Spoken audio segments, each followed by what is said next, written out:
తండ్రి మరణంతో విషాదంలో సమంత.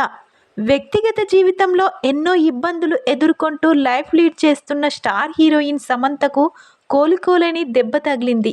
ఆమె తండ్రి జోసెఫ్ ప్రభు గుండెపోటుతో తుదిశ్వాస విడిచారు. ప్రస్తుతం ఈ విషయం కాస్త ఎంతో వైరల్గా మారింది. ఈ విషయాన్ని ఆమె తన ఇన్స్టాగ్రామ్ ద్వారా వెల్లడించారు. ఇక నేను మిమ్మల్ని కలవలేని డాడీ అంటూ హార్ట్ బ్రేక్ ఎమోజిని శామ్ జత చేశారు. నిద్రలోనే గుండెపోటుతో జోసెఫ్ కన్నుమూసినట్లుగా తెలుస్తుంది.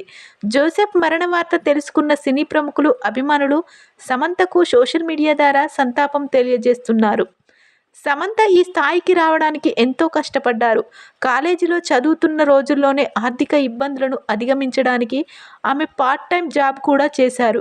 చదువుకుంటూనే పనిచేసి విద్యాభ్యాసం పూర్తి చేశారు.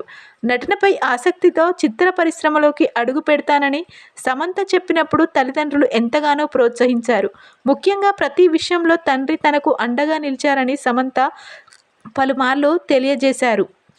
పాన్ ఇండియా హీరోయిన్గా క్షణం కూడా తీరిక లేకుండా గడుపుతున్నప్పటికీ తల్లిదండ్రుల కోసం ఖచ్చితంగా ఆమె సమయాన్ని కేటాయిస్తుంటారు. ఇక సమంత ప్రేమ పెళ్లికి జోసెఫ్ దంపతులు అంగీకరించారు. శామ్ చైతు విడిపోయినప్పుడు జోసెఫ్ ఎంతో బాధపడ్డారు. విడాకుల తర్వాత సమంత కృంగిపోకుండా ఆమెకు ధైర్యం చెప్పి జీవితంలో ఇలాంటి ఆటుపోట్లను తట్టుకొని నిలబడాలని చెప్పేవారు. అయితే కూతురి వైవాహిక జీవితంలో వచ్చిన కుదుపు జోసెఫ్పై గట్టి ప్రభావమే చూపిందని సన్నిహితులు చెప్తున్నారు. ప్రస్తుతం ఇందుకు సంబంధించిన విషయాలు కాస్త ఎంతో వైరల్ అవుతున్నాయి.